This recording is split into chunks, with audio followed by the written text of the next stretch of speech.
Field Vision Sports presents The Matchup with Sasha Bushka. Kyler Murray kind of looks like a little kid running from his parents when he scrambles in the pocket. Scott Bushka.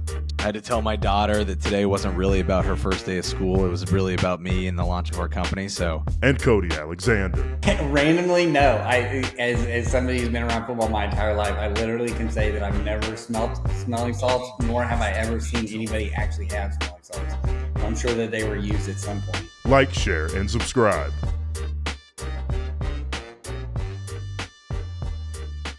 Welcome into the matchup by Field Vision Sports. Excited to have you with us as always. I'm your host, Sasha Bushka, joined by head of football operations, Cody Alexander, and Scott Bushka. Fellas, how we feeling today? Doing great. How are you feeling today? Did you run out of creative titles for me? Well, I thought if I just called you by your name and didn't add any creativity, we'd be able to see how much you actually miss it. And since you brought it up, I can tell. I was going to call you the librarian of Field Vision Sports because you have all those nice books behind you today. But I went another direction. You know, contrary to popular belief and the belief of our social media manager, Felix Johnson, reading, it's important to do every once in a while. It's good to know. That's why they invented audiobooks and podcasts, as far as I'm concerned. Literacy overrated. Anyways, we've got a big show planned. I don't read anything other than X, which means my brain is just rotting on a day-to-day basis. If your brain's rotting, imagine Cody's. The guy lives on X. It's literally on X. He's literally on X at like 5 a.m. Central Time, which means when my kids wake me up at 3 a.m. Pacific Time, Cody's already firing off tweets. And I just grinding. Look at him, and then I can't go back to sleep. And he's talking about, like, Spagnuolo running, like, I don't know, whatever he's running. The magician. Yeah, exactly. He's cutting wizard hats on top of Steve Spagnuolo's head. Yes. Yeah. And somebody underneath of it. Go ahead. Someone underneath of it tweeted out he looked like the guy from some emo band. So I was like, nice. That fits. All right, I'm gonna break down the show, but live programming idea that we could try in the future. Felix will know what I'm talking about here because we used to do it. We could do tweets by Cody and just like read his tweets on the show and let him respond to them or explain them to us on the show. But we'll save that for another day. We got a big show planned today. I want to get into some of the key games from week 10. Just some of the teams near the top of the power rankings that struggled a little bit, but still got wins. We'll do our power rankings with Felix.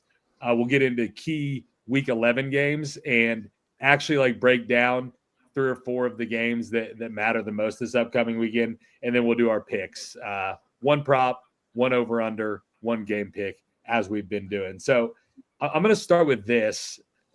The Chiefs and Lions have been kind of presumed or crowned as the best teams in each conference, or at least people really think that about the Lions in the NFC. And I think when the undefeated Super Bowl defending champs are there, you have to give them the nod. But they both, let's face it, kind of got lucky to pull out wins this weekend, especially the Chiefs with a blocked field goal on the last play of the game. And then the Lions, they had to come back from 26-7 in the second half. Whereas maybe they're top contenders on each side. The Eagles crushed the Cowboys, obviously Dakless. And then Buffalo handled Indianapolis on the road. So is the gap as big as it's perceived between those two teams and everyone else? Or is it the NFL of parity like we've always seen? I think that it's a little bit of both. I think that teams are kind of catching up to what they're doing. We're in that part of the season where you're just not going to just steamroll teams other than if they're trying to, kind of do a soft tank. I do think the Lions, people have kind of, Goff has regressed a little bit. I thought they had a really good plan against the Vikings. They knew exactly what the Vikings wanted to do. They handled the pressure. They knew what they were going to get. And I think teams have kind of modified off of what happened to the Vikings and then attacking Goff. 5 interceptions. So, I mean, just crazy. But I do think with the Chiefs, I think they're more sustainable just because of that defense. Now, don't get me wrong; both of these teams are defensive juggernauts in their own. But you have Mahomes and you have an elite defense. I think they're kind of we see this all the time. The Chiefs just kind of they toy around and then they win a game. Now, the Broncos, they had to win in a last second deal. But again, if they would have lost, there's not a panic button. But I think with the Lions, you got to be a little bit concerned about Goff's play this year. Yeah, I mean, I don't, Sasha, to answer your question directly, the gap is never wide in the NFL. So like, look, I think those two teams are the best teams in their respective conferences. If you were to be forced to pick a Super Bowl matchup right now, you'd pick the Chiefs Lions. Also, the gap's not large and anyone can beat them. My take on Sunday is that the Chiefs win was more worrisome than the Lions win. Like the Lions win felt some of the Lions struggles on Sunday felt a little bit fluky to me. Mm-hmm. Like, first of all, they're playing a Houston team on the road, a Houston team that's really good in their own building in Houston, coming off a loss. So they're really motivated to win on Sunday night. And Jared Goff threw 5 picks and they, they somehow managed to recover from that and slowly claw their way back and win a game. I don't see any like fatal flaws coming out of that game where you say like all of a sudden there's a formula to beat the Lions. The Chiefs were at home against Denver, who's a good, not great team. And like, to me, which this has happened before, by the way, it happened against the Bengals, but the Broncos exploited what could be a fatal flaw for the Chiefs, which is their problems at left tackle. And specifically, like, they're one Wanya Morris injury away from being completely screwed, in my opinion, because as much as everyone loved the Kingsley Suma Taia, I don't know if I'm saying that right, pick in the second round at left tackle, and maybe he will at one point turn into a great left tackle. Right now, he's borderline unplayable, and when he gets in the game, like, it basically renders like the Chiefs offense useless because you got a guy on top of Mahomes immediately. And the Broncos have probably the best 4-man rush, like potentially in the league. And Nick Benito is like really quick, like, yeah, really quick. So they were set up to exploit that. But like the Chiefs, no one's worried about the Chiefs. I'm not worried about the Chiefs, but the Broncos exploited some problems in the way that they're built that the Chiefs are going to have to solve for. Well, I also think, too, the injuries at corner are starting to catch up. I think McDuffie, too, has played a good year, but he's not, and we talked about this at the beginning of the year before this was a concern. McDuffie is not like an elite outside corner, but he's an elite slot guy. So moving him around, they really haven't done a lot of that. They've been leaving him out. But that other corner piece, I thought, really got exploited a little bit by the Broncos as well. So you have that situation at left tackle, but then you also have like, hey, who's the guy playing corner? I don't think the Broncos could really hammer home, but you kind of project forward and like, okay, well, I think the Bills could take advantage of that. I think that the Ravens could take advantage of that. And so you kind of look like, who are we going to match up later on? I think if the Bengals play them again, it could be a little bit of a different scenario. So yeah, I'm with you too. I think if there's any kind of panic button, it might be pushed on the Chiefs, but still these two teams are the front runners for a reason. And until the Chiefs lose, they're going to be the number one team in the NFL. Yeah. And speaking of which, our resident power ranker still has them ranked number 1. I'm going to add Felix Johnson to the stage. Real quick before we get into the power rankings, Felix, I'm going to let you answer your own question from the chat. More lucky, winning with 5 picks or winning with a blocked field goal? Probably 5 picks. If you ask me, I watching Pat McAfee break down the blocked field goal. Who, believe it or not, Pat McAfee was actually a trustworthy source on one thing in football, and that was this. Because I mean, he was a holder punter, and so I believe him on stuff like this. And he said that the guy who was in the wedge formation, I don't even remember what it's called, even though I've been a part of a million of them. Just didn't use the right formation. So you lose on a football play because one of your football players doesn't do a football thing. In that one of your football players didn't do the correct football thing over and over and over again, and you were down by a bunch to a pretty decent team, but things just fell apart and the Lions figured it out somehow, some way. So yeah. I mean, say 5. The margins are always razor thin in the NFL, but like that game, you change one play. Tank Dell's running wide open in the end zone, and CJ Stroud lobs it up to him instead of like just putting it on him. And I forgot Carlton, I believe, came over and intercepted it because he lobbed it up and gave him all that time to recover. If they score that touchdown, that game's probably over at that point. Yeah. So just like the Chiefs Broncos, you change one play, you don't block that field goal, game's over, Broncos win. But like when it comes down to the last play and it's something you rarely see happen, that's what people are going to go to. And I'd probably say like there's a certain amount of luck involved with blocking a field goal. Yeah. I mean, the reality is that the reason these two teams are the best teams in their respective conferences is they have multiple ways to win. And if you look at, shout out Jackson Taylor's adjusted offensive and defensive EPA rankings per play. They're two of the most balanced teams in the league, right? And we don't have special teams EPA per play, but if we know if the Chiefs were on there, they would be really high.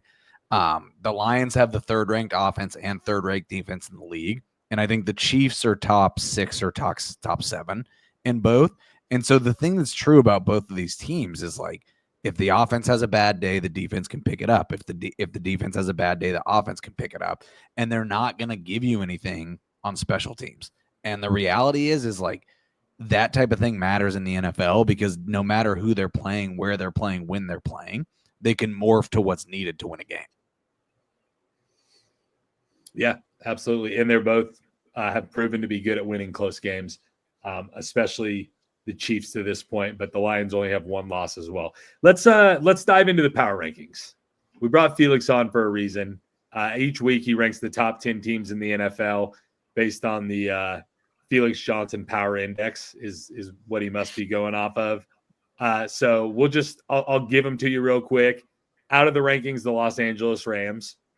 After that performance, I would say rightfully so. Honorable mentions, Atlanta Falcons and Denver Broncos. I imagine Denver might have made it in had they not got that field goal blocked. Number 10, Minnesota Vikings with the rousing 12-7 win over Jacksonville. Number 9, Los Angeles Chargers. Number 8, the Commanders, despite a close loss to the Steelers, down from number 5 previously. Number 7, the Baltimore Ravens, who held on against the Bengals on Thursday night. Number 6, the San Francisco 49ers. Number 5, the Philadelphia Eagles. Number 4, the Pittsburgh Steelers, who got that win over the Commanders. Here's where a little surprise comes in. Number 3, the Detroit Lions, down from 2 after their close game against Houston. Up to number 2, from number 3 is the Buffalo Bills after winning at Indianapolis. And number 1, the Kansas City Chiefs, who moved to 9-0 on the season with a blocked field goal against the Denver Broncos. I feel like before we get into like picking apart the power rankings, we haven't gotten a gut. We've been talking about this Chiefs game a lot and the blocked field goal. I just need a little gut check from Cody. How pissed were you when that happened? Yeah, so my dad comes over and watches the game with me, and we're just sitting back there, we're drinking beer, watching the game. And I mean, he literally like got up and left after that block. He was like, all right, I'm going home. I was like, all right, see you later. No, I mean, it's just, we're so used to it at this point of just like, they're going to pull it out, you know? And I was like, so ready to just kind of be a Denver homer to you guys when we got on here. And then here we are. And it's just like, just another another loss at Arrowhead, even though we were the better team, but we did not win that game because you couldn't operate a field goal block. So it's just like, of course, that's how we lose. So I mean, no, we were pretty devastated. Seems like you're taking it pretty well. I like that. I couldn't believe. So you just you knew that game was going to play out the way that it was. First of all, I couldn't believe that Mahomes missed Kelsey on that 3rd and goal. Yes, in the back of the end zone. And the second that he did that, I'm like, okay, we're gonna kick a field goal. We go up 2, and they're gonna drive down. They're gonna bleed the clock out, and they're gonna run this thing out. Cody, the other thing, tactically, that I was shocked by, and I would be curious your opinion, is that the last 3rd down conversion they got to Sutton when Sutton beat McDuffie. Yeah. I thought for sure, I'm like, the play here is all out blitz, make them throw over the top. If they score, you don't care, right?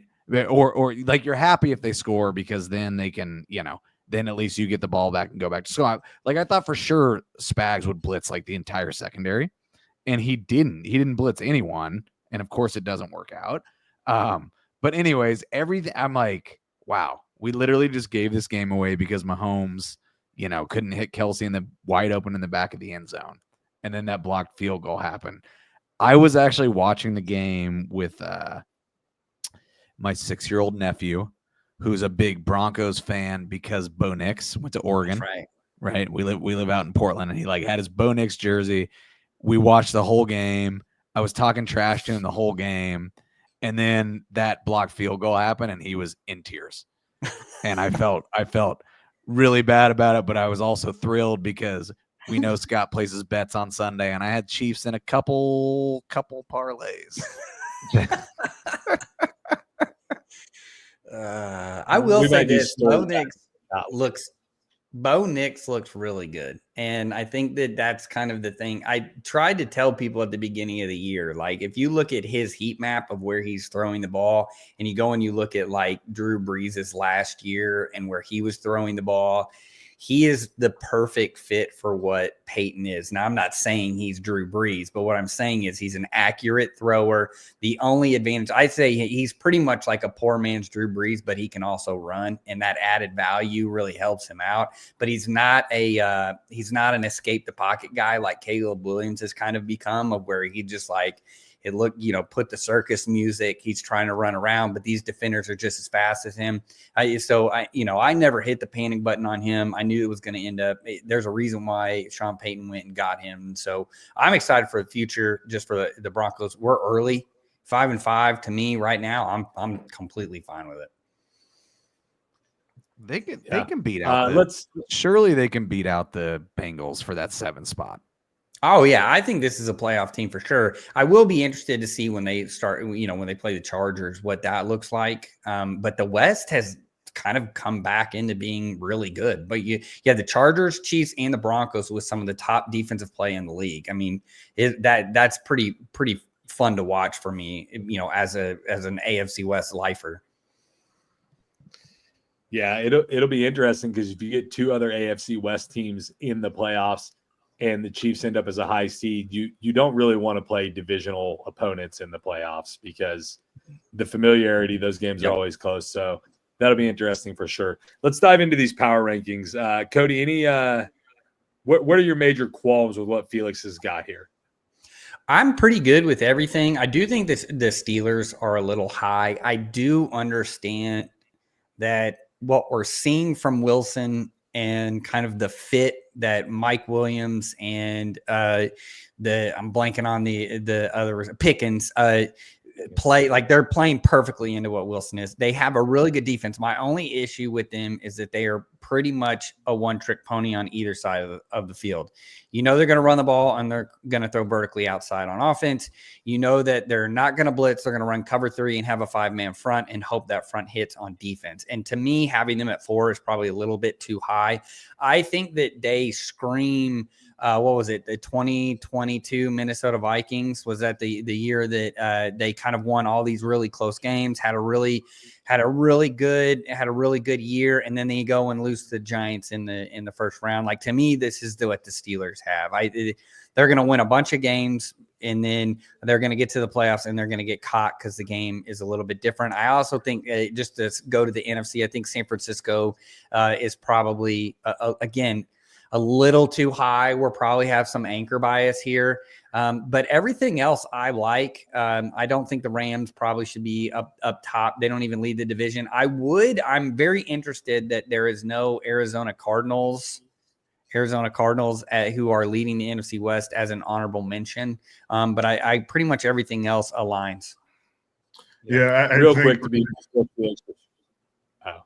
I was just going to point out that the Rams are just listed as out of rankings, which doesn't technically make them anything. It just means they're in last week. But go ahead, Felix. Sorry. Well, I think with the Steelers, it is kind of weird when you look up and realize they've won 7 games and only a handful of teams in the league have won more, like the Lions and the Chiefs and the Bills are basically, it's like, oh yeah, the Steelers are the Steelers. And if you were a believer in the Steelers, you had to expect that they were going to start the season this well. They had to start 7-2 because of the division with Baltimore, with Cincinnati. These are teams that are going to be clawing for playoff positioning and trying to figure out where they're going to be, and most likely behind Kansas City. So hosting 1 or 2 playoff games for that's actually a really big deal for the AFC. And Pittsburgh is in that mix. And we're this late into the season. We're into double-digit weeks. We're into week 10 and 11 now. Like, these teams, this is legit. Like, the Steelers are real now. Like, with as good as that defense is, they have playmakers in Pickens, in Mike Williams, if he can stay healthy for the remainder of the season. We talked about Russell Wilson and what he can do, and TJ Watt. They have playmakers on defense. And, I mean, I don't think anybody hates Mike Tomlin. And so you like their coach, too. It's hard to say. The Steelers aren't one of the best teams in the league based off of everything there, other than the reputation of them kind of playing down to their opponent, and they just haven't played a lot of their tough teams yet.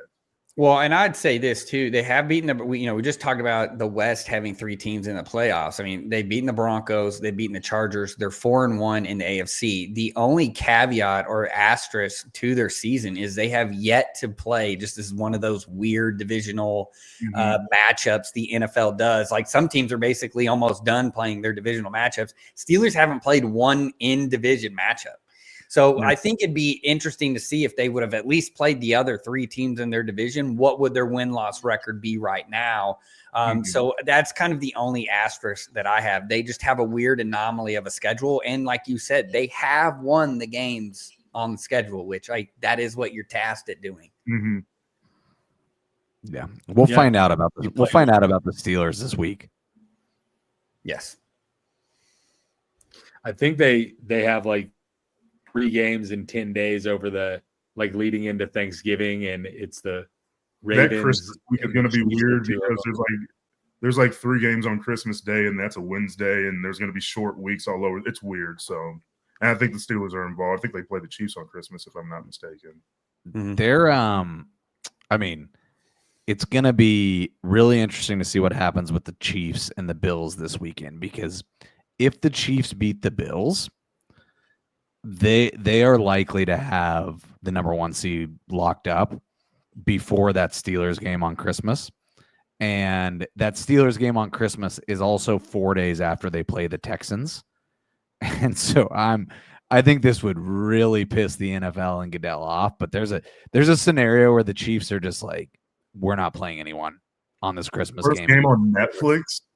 You're gonna do Netflix, Scott. I'm just saying, if I'm Andy Reid and I've got the 1 seed locked up and I just played someone 4 days ago, I'm definitely not playing anyone. Not to Netflix. Yeah. Well, and it also would alleviate the problem. Like, it's hard to not play people the last couple of weeks because you're already going to get a bye going into the playoffs. So you take that opportunity to rest on Christmas Day and then play your guys again the final 2 weeks. It actually makes a lot of sense. But that's assuming they have things locked up. They could go on a losing streak between now and then. The Bills could beat them this weekend. There's a lot of things that could happen. Only way that doesn't happen is if they're undefeated. Right. Scott, where do you have bones to pick with Felix's rankings? I got a lot of Scott, I like books. These are just some of the things that happen to be in my library. Felix, that was a joke and unfair. I guarantee if you're reading chapter books about Giannis, you are way ahead of me. Yeah. Yeah. Does it say anything about him kind of being a crybaby? No. I don't know. I haven't cracked that one open yet. I can only do one at a time. I'm not that good yet. I have despite Felix's reading prowess, I got a lot of issues with this power rankings. Like I don't know if we have time for all the issues. The Cardinals need to be in there. The Packers seem to be nowhere to be found. They're getting dinged a lot for that loss against Detroit when everyone loses to Detroit. But I'll give you my two primary issues. One, like what did the Bills do on Sunday to deserve to jump the Lions?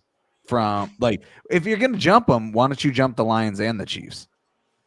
It was less about what Buffalo did and more about what Detroit did. Like, sure, they won, but you threw 5 picks. 99 times out of 100, you're losing that game.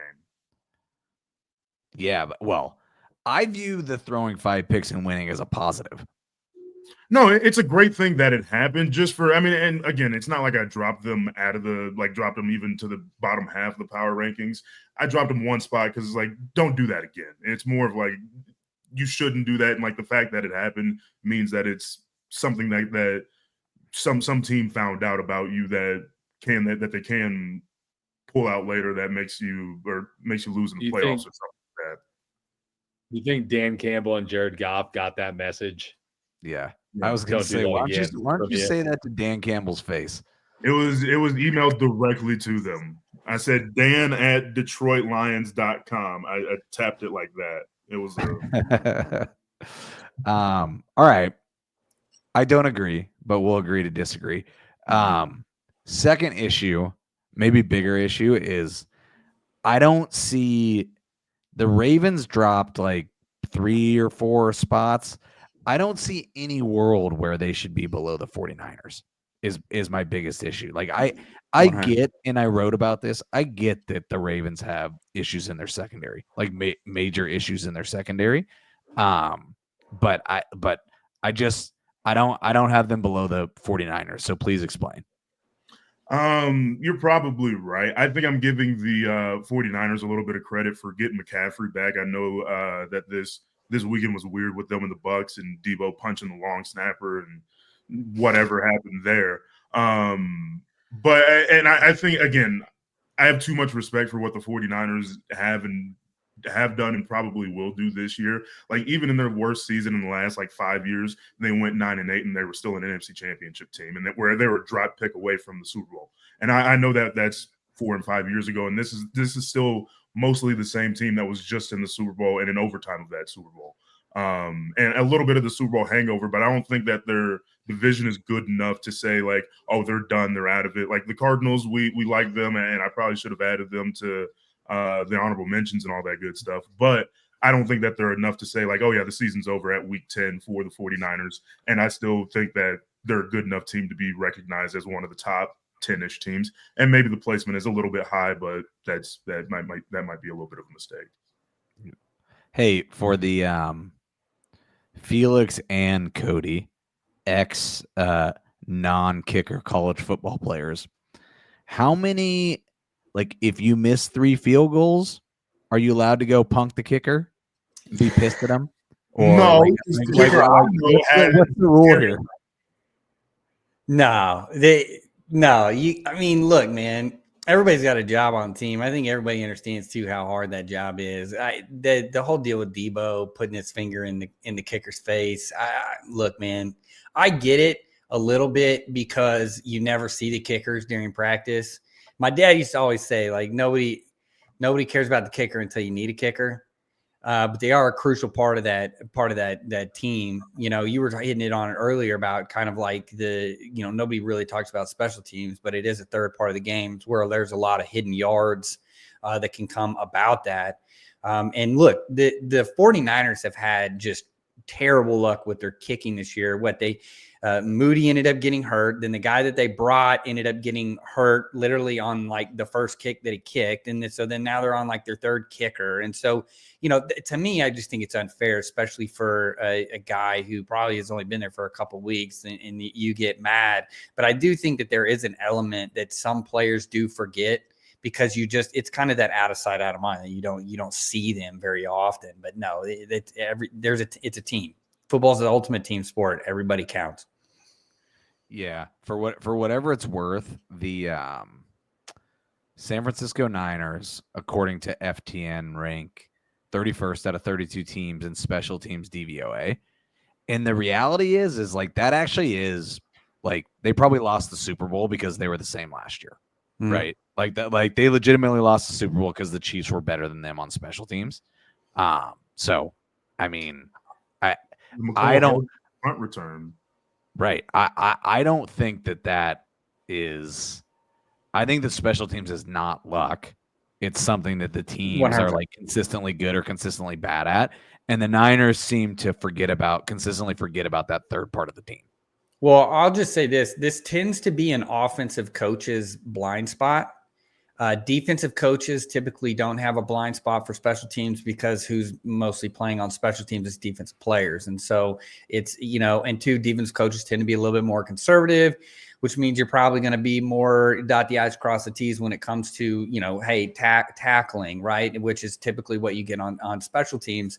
I work for Art Briles, who did not, special teams outside of punt, just because you didn't want to get a punt block. Like outside of that, we didn't work very much special teams. It was just, and that was one of the things that we always complained about as a staff, was like, we got to be better on special teams. We got to be better on special teams.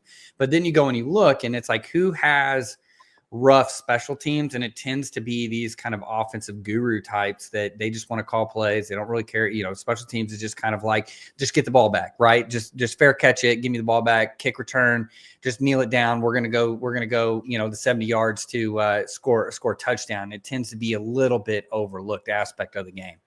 That's why you see a lot of these NFL special teams coordinators that are good. They keep their jobs for a long time. Oh, forever. And Bones Fassel. There's a handful, like John Harbaugh got a head coaching job off of it.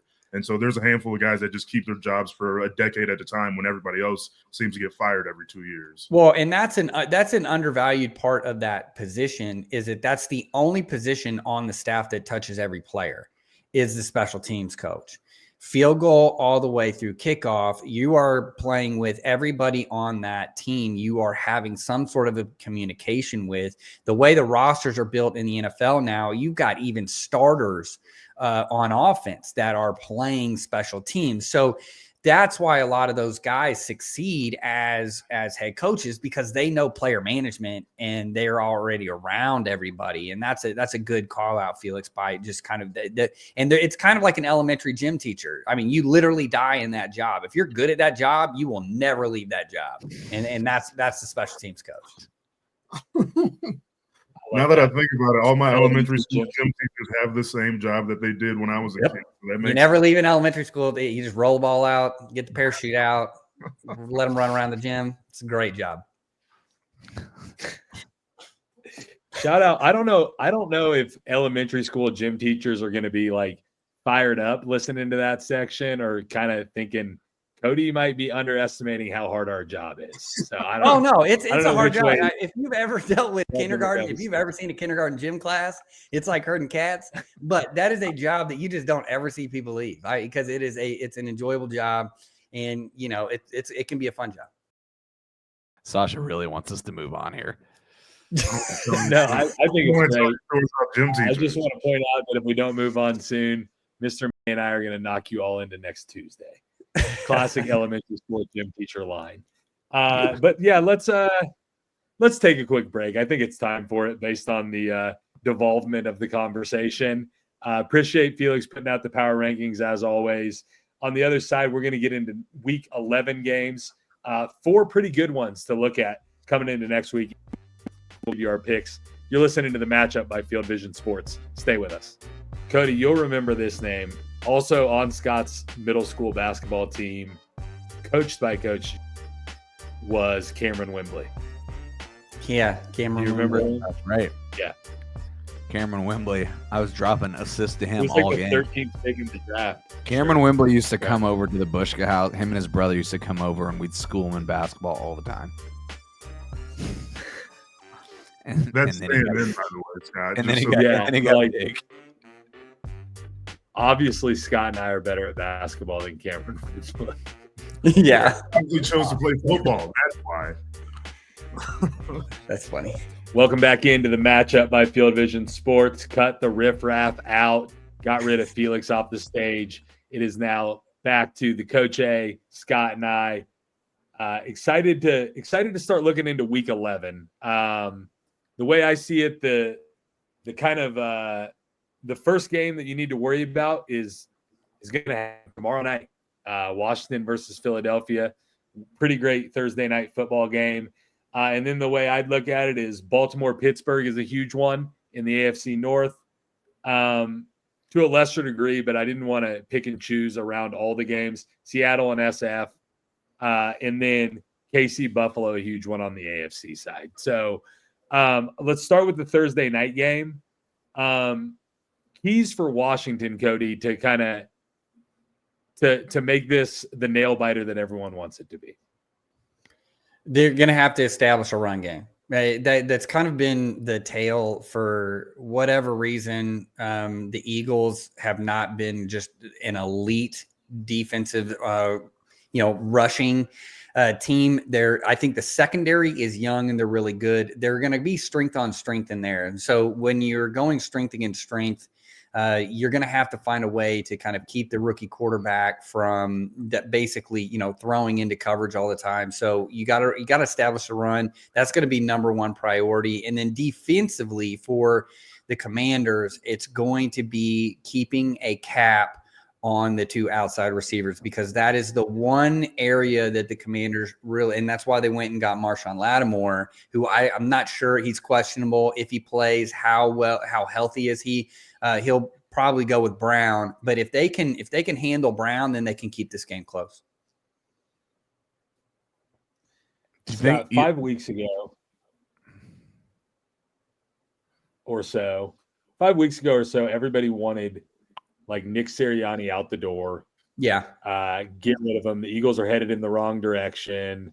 And then now all of a sudden they're leading the AFC East. They have a chance to make that a bigger lead and a head-to-head win with Washington. What has changed? Like, why has Philadelphia been able to turn it around? Well, I think offensively it just has to do with Saquon Barkley, right? I mean, and then defensively, the Fangio has the guys that he wants where he wants them. Yeah, I was going to say, I mean, Saquon Barkley makes a big difference. I was going to say, and all of that capital they invested at the DB position in the offseason makes a big difference. What I was going to say, though, is that he made good hiring decisions, like point blank. And sometimes I think, with Shane Waldron getting let go in Chicago, sometimes I think we forget that the most important thing that these head coaches do is the decisions around hiring their coordinators. And the reality, the reason people both wanted Sirianni gone and people still kind of don't like him is he's a little bit of a clown. He's he is fighting with the fans, and he stumbles over himself and says things he shouldn't in press conferences.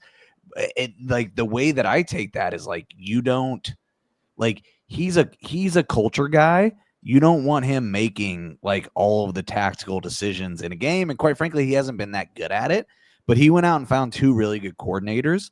And I think early in the season, it was a little bit bumpy because they were two new coordinators. But as Fangio and Kellen Moore have started to find their footing, I think you're seeing that those are two professionals who know what they're doing. And so it's actually allowing Sirianni to be a little bit of a clown, lean into just being a culture coach. And I think it's worked, and Saquon makes a big difference. Yeah. Yeah. I think it's not uncommon when you go to a Super Bowl and then lose both your coordinators to not always get it right on the first try like that next year. And that might be a little bit, people talk about the Super Bowl hangover all the time. But I mean, if you went back and looked, how often does the team that loses the Super Bowl also lose some coaches off their staff. And then you're late in the game on replacing them because you lose them after the Super Bowl. And a lot of times you just promote guys from within that may or may not be ready because you just went to the Super Bowl and you don't want to bring in an outside influence. And so sometimes you go backwards a year and then you go and get the right guys the next year. And so I think that's a little bit of what we're seeing in Philadelphia. It's such a great shout. It's such a great shout. And that's exactly what happened in Philadelphia. Yeah. Let's move on let's move on to the Baltimore-Pittsburgh game. Obviously we know Baltimore's had some struggles in the secondary. On the other side of the ball, Baltimore always is, but now with Derrick Henry especially, is one of the best run teams in the league. Pittsburgh is really good against the run, or at least has been. Does that slow this Baltimore attack down on offense, or do you see this as a shootout? I'll let you, Scott. Oh, that's so kind of you. I was gonna let you go. I do think both because of play style, because of familiarity of divisional opponent, and because of the way the Steelers defense is built, like they're not going to let them score 40 points like every other team in the league has. So I do see this being a little bit more of a ball control game. I do think the Steelers will have success stopping the Ravens run a little bit, but the Ravens don't care because they can pass. I think the difference in this Steelers team versus Steelers teams of the past is that they actually have a quarterback who can throw, which is wild that we're saying that about Russell Wilson. It's been a great renaissance for him, but he is perfectly set up for what the Steelers want to do on offense and what Arthur Smith wants to do on offense. And we know that the Ravens secondary is imminently gettable. So I don't think it's Ravens Bengals shootout, but I also don't think it's 17-10. Yeah, I agree. I think we actually have it in the app. It's 27-24. I think that's 28-24. I think that's a really good kind of where it is.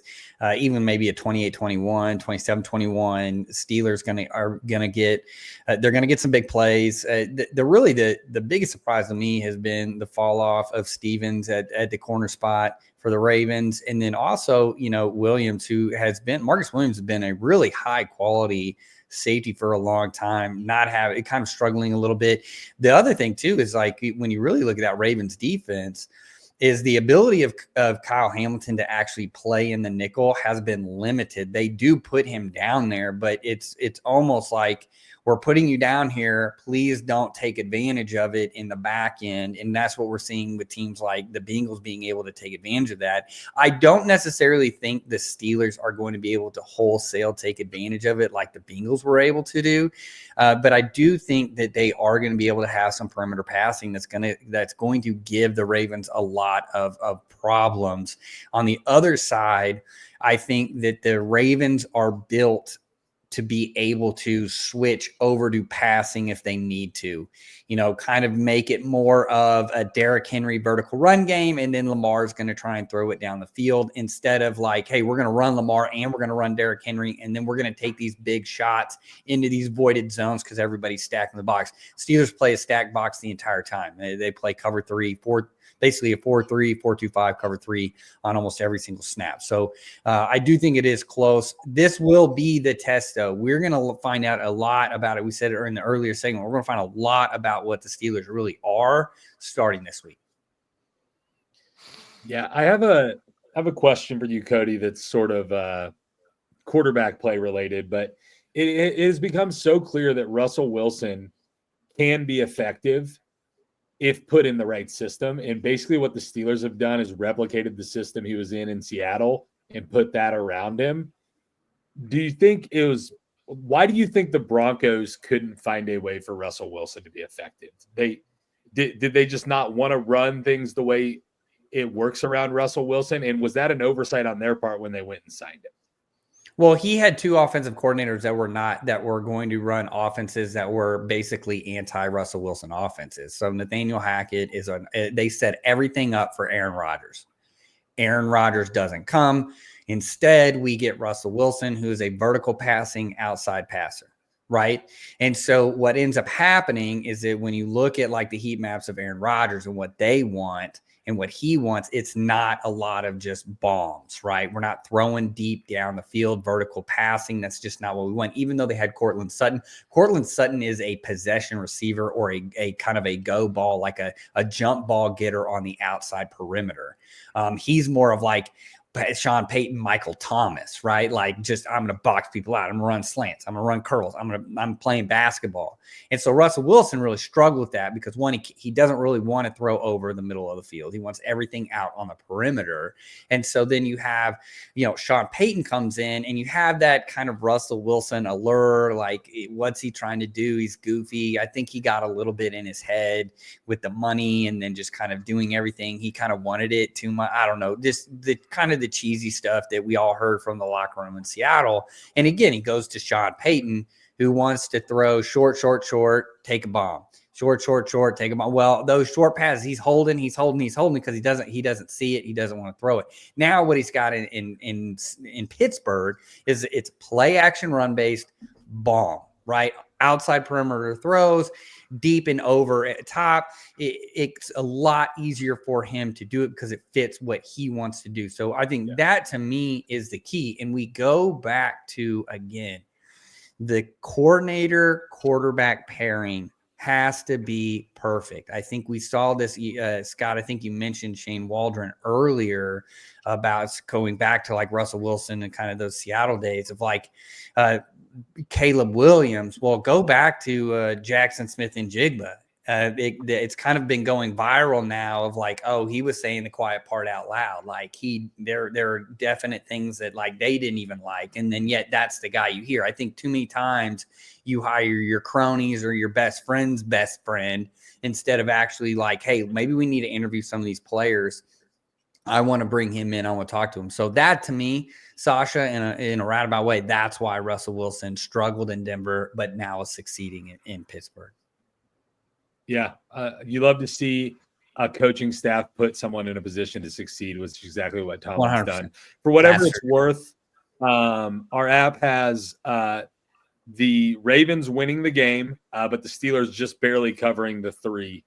Ravens 26.7 to 24. And on that Eagles game, we have the Eagles covering against the Commanders, the -3.5. Let's move on to a game out in the NFC West. The Arizona Cardinals actually lead the NFC West right now, but this game's going to pit 2 of the other contenders. They're all contenders in the NFC West right now. The San Francisco 49ers host the Seattle Seahawks. San Francisco's 6.5-point favorites. According to our power rankings, shout out Felix,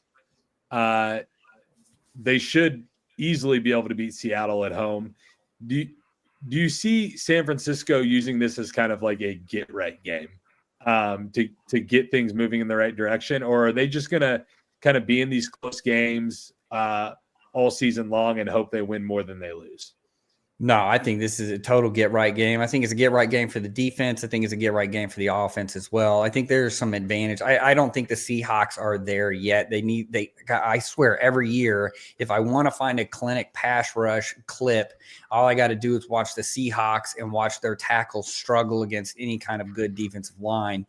So I do think that this is a way that the San Francisco kind of has it a get right. I am very surprised that the spread is that high, but it does make sense when you look at it. I think the 49ers are getting healthy, and I think you have a trending downward Seahawk team that is just, they are what they are. They're about above 500 to a below 500 team. They're in that middle class purgatory of the NFL.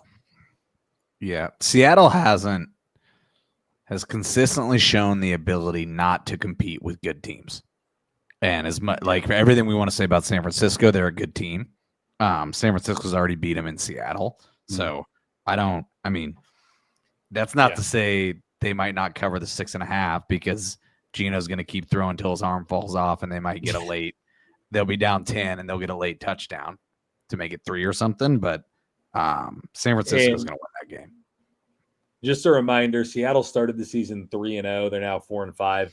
That purports to 1-5 in their last 6. So let's move on. And by the way, the app likes San Francisco to cover the 6.5 fairly comfortably.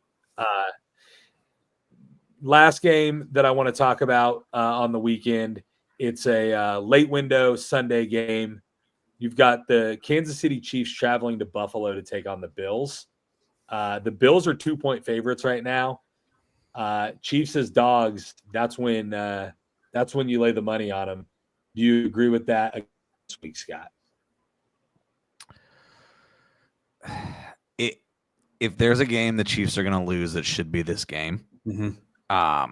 With that being said, you know enough about the Chiefs, and the Chiefs have enough experience that game against Denver is not going to matter when they're walking into Buffalo on Sunday, and they'll come ready to play. In fact, like I haven't heard enough people talk about the fact that like it was probably a pretty easy game for the Chiefs to overlook. Given they came off a Monday night overnight game, they're going to Buffalo the week after, right? And they've got a division game against the Denver team coming in who played them really tough. But you know the Chiefs are going to be ready to play.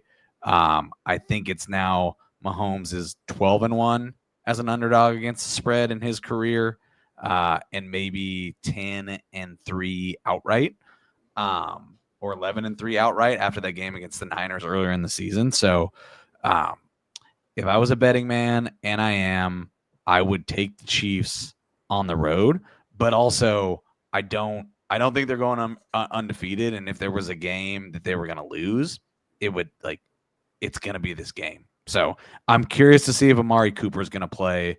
They've already said that Keon Coleman doesn't, but I actually think, like we talked earlier in the pod about the Chiefs secondary. I think Cooper and Coleman not playing matters for the Bills. Yes. Because they've been a ball control offense. The Chiefs are going to stop the run, right?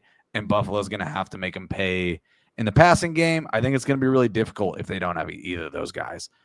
So that's something to watch out for.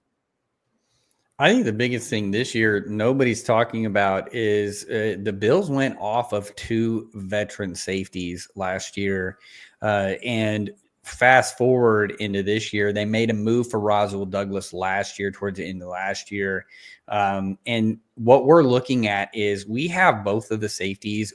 In fact, Damar Hamlin, for whatever reason, I think because of what happened in Cincinnati with the medical emergency and basically him dropping dead on the field, even in Buffalo, people just don't want to believe that he's having a good year. They don't want to believe that Taylor Rapp is having a good year because they've been so used to these, a Poyer being there, Mike Hyde being there. They've had these guys. These guys have been like all Pro Bowl guys. And then you have a guy like Taylor Rapp, who's kind of been a journeyman safety, Damar Hamlin. Again, people, I don't know why, but like the fact that he died on a football field, like he can't be a good football player now. So they're 25 and 26 in our Harvard rankings. Then if you go and you look at, we have Taron Johnson as the number 1 corner in the NFL. Now we know he mostly plays in the slot, but he's a number 1 corner in the NFL. Christian Benford, there is not a top 5 list. Choose an advanced metric, choose a PFF grade if you want to. Our Havoc ratings, choose it. It doesn't matter. He's in the top 5 of everything. So what ends up happening is as you tweet out other people and you're trying to highlight other guys, it's always Christian Benford is right there in that top 5. And then Roswell Douglas is another top 5 corner. So what my point to this is, if there is a game that the Chiefs are going to really struggle with, I think the Bills are set up to give them a lot of problems. If Amari Cooper doesn't play, I do believe you, Scott. I think this ends up being, again, one of those that comes down to a blocked field goal or something like that, like their Broncos game, or what essentially every game has been. So I think it's going to be really close. I think if the Bills, I like that -2. I like the Bills. I like the Bills right here.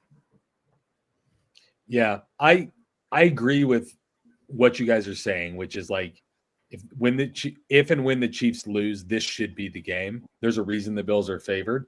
I also know enough about the Chiefs to know that they'll probably lose some random game when they're favored by 7.5, then lose the game everyone expects them to the Raiders. Yeah, exactly. That's just they get up for it's like a playoff game during the regular season, which we know they usually win playoff games. So yeah, well, and that was my point. Is it does not matter that the Chiefs should have lost to Denver last week. Like, they're coming into Buffalo ready to play. And I do think this Chiefs offense has struggled. This is a defense that they are really familiar with, and it played over the years, and they're not going to be surprised by what Sean McDermott and the Bills are doing. And, they like to keep people in front of them, and that's a game that at this point, Mahomes and Reed are pretty comfortable playing. Yeah. You also would like to see Wanya Morris play, or that could also cause some problems for the Chiefs. So that's yeah, I know what I'm doing Sunday afternoon. I'm pretty fired up about it. For whatever it's worth, the app likes the Bills by about 2.5 right now. So just barely covering. Some books have it at 2, some 2.5. So whatever you think there. Let's move on. Those are the 3 games. The app likes the home team and everyone, or the 4 games. Baltimore is a road team that the app likes. It likes Philly, Baltimore, San Francisco, and Buffalo. It's pick time. Last week, we did pretty well. We were 5-3-1 as a group. Scott went 1-1-1, and Cody and I both went 2-1. That moves me to 15-6 on the year. Scott to 8-12-1, and Cody to 6-14-1. I'm going to lead us off this time today. I'm going to give all 3 of my picks, and then let you guys go. We talked about it, but George Pickens has been cooking with Russell Wilson at quarterback. And even before Russell Wilson took over as quarterback for the entire season, Pickens has a 28% target share in this Steelers offense. So he's getting the majority of the looks down the field. The Ravens secondary has not been very good.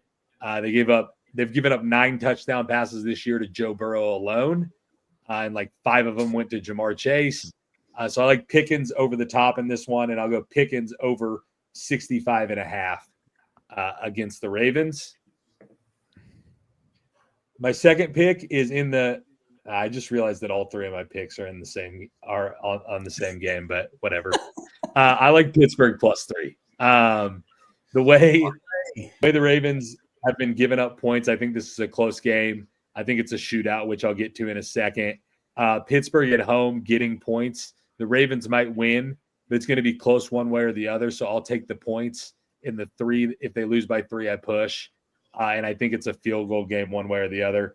And then I have the Steelers-Ravens over 48 points. Steelers games have surprisingly gone over more than you think this year. They went over against Washington last week. The Ravens can score on anyone. And Pittsburgh's going to have to score to stay in the game. And the Ravens have shown they can give up points to anyone this year. Bengals last week, they gave up 34. So I'll go over 48, Pittsburgh and Baltimore. Let's say big number. Scott. It's a big number. I love it. I like all those picks. I like the Steelers a lot more when it was +3.5. Seems like it's moved back to +3. But I agree. Take the home team and the points. It feels like the Steelers are getting disrespected a little bit. All right. My picks for this weekend. I do want to, Sasha, I was going to say this at the Chiefs game. I want to give listeners one thing. That Chiefs line, last I looked at it on DraftKings, was Bills -2.5. Find a way to get the Chiefs up to, you can move the lines. Find the way to get the Chiefs up to 3.5 and hammer that all day. Maybe pair it with a Lions money line against the Jags. The Lions aren't losing that game, but I think that's a field goal game. You can get the Chiefs up to 3.5. I think you're sitting pretty. All right. But because we're picking straight up. Was that a semi-teaser suggestion? I wouldn't even call it a teaser. You're moving the line 1 point. You just got to put it with something that's bound to happen. That's a entering into Scott's mind on Sunday morning before 10 a.m. kickoff special. All right, my 3 picks. We'll start with Ladd McConkey over 58.5 yards against the Bengals on, I believe, a game that's been flexed to Sunday night. Bengals have shown the ability to give up yards to almost anyone. Gave up a ton of points to the Ravens last week. They have also shown the ability to stop the run when they want to. They did this to Baltimore a little bit last week. And so I think they're going to load up on the run and make Justin Herbert beat them, which he will do with Ladd McConkey over 58.5 yards. I'm taking Denver in a bounce back game. I think this Denver team is actually good. You're welcome, Cody. I think their defense is really good. What's that? So much moxie in Denver. They'll bounce back. I think their defense is really good, particularly with Kirk Cousins back there being a bit of a statue and what they can do putting pressure on him. And they're at home in Denver. The flip side of that is that Atlanta really struggles with the pass rush, and I expect Sean Payton to be able to get some work done underneath against what Atlanta's doing on defense. So give me Denver minus 2.5 at home against the Falcons. And in what is probably a must-win game for them. Yeah. And then the last one, I almost feel guilty about this because I know we use this section of the pod to talk about games that we want to talk about for the weekend. This is a game that no one wants to talk about. No one wants to watch. It is, the toilet bowl of the weekend, but I'll take the Saints versus Browns under 44.5. Mostly because those teams suck. It's always a good reason to pick. Yeah. Jameis, give me a couple turnovers for Jameis. Give me a couple turnovers for Derek Carr. Some pillow fighting back and forth under 44.5. Yeah, I could see that. The Saints got their one game new coach bump. That's going down the drain because that always lasts one game. So exactly. Yeah. Good pick. Cody, you got some picks? Yeah, gotcha. Let's go with Drake London under against the Broncos. This is a secondary that I think is going to be able to play a lot of man. They're going to get after the quarterback.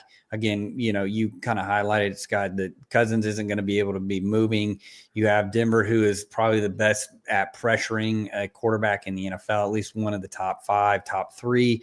So I think he's a big physical receiver that doesn't really move as fast as he would like. And so I think they put a Pat Surtain on him, lock him down. I don't think he even sniffs 63. I like Chiefs, Bills under. I think both these teams are going to run the ball.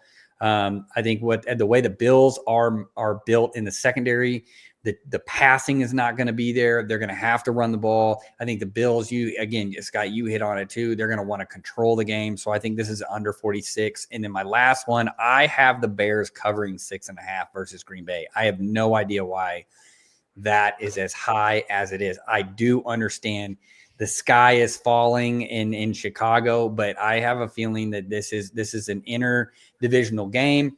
The Bears defense matches up really well against the Packers. I think that's something that has not been talked about enough. Caleb Williams could have a terrible game, but I still think this is going to be closer than a touchdown for sure. I was not expecting that. And that's a fresh pick that not many people are going to have. I like it. I thought for sure you were just about to say, I have no idea why I'm making this pick when you started out that sentence. No. But yeah, I like it. And the model likes it pretty well too. It has the Bears keeping it within about 4.5. And they're 6-point dogs right now at home. So yeah, not horrible.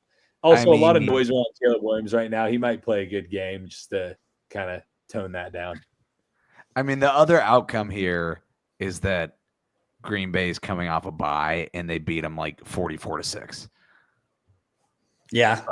It's going to be close or it's going to be a blowout, but I'm going with close. Little bonus pick for the listeners. Felix likes the Jameis Winston over because it's a revenge special against the Saints. Gotcha. It would probably be more of a revenge special if Dennis Allen was still coaching, because I think he hated him. They hated each other. But nonetheless, I don't know if Jameis's personality lends itself to revenge. He probably loves everyone in New Orleans. Yeah, they serve the best dubs at the restaurants there. Great dubs. Real quick, I have Pickens over 65.5, Pittsburgh +3, Pittsburgh, Baltimore over 48. Scott has Ladd McConkey over 58.5, Denver -2.5, Saints Broncos under 44.5, and Cody has Drake London under 63.5, Chiefs Bills under 46, and Bears. He said +6.5. I just looked at the app; it says +6, so that's what I'm giving him. Updated. Bears +6. Yeah, good show, fellas. Any last words? It's gonna be a good week, right, Scott? It's going to be a great week. Hey, I'll just say Sasha called out the model. We are 12-8 and 13-7 for 25-15 if you've been following along over the last couple of weeks. So maybe all of us should get in an ice bath here. We're going to fire it up again this week. I love that. That's going to do it for the matchup by Field Vision Sports. Follow us on X at Field Vision MI, Field Vision Sports on Instagram. Check out the blog, fieldvisionsports.com. Sign up for our newsletter. Download the app. You can find it in the App Store by searching Field Vision Sports. We appreciate you listening. You've been listening to the matchup by Field Vision Sports. We'll see you next time.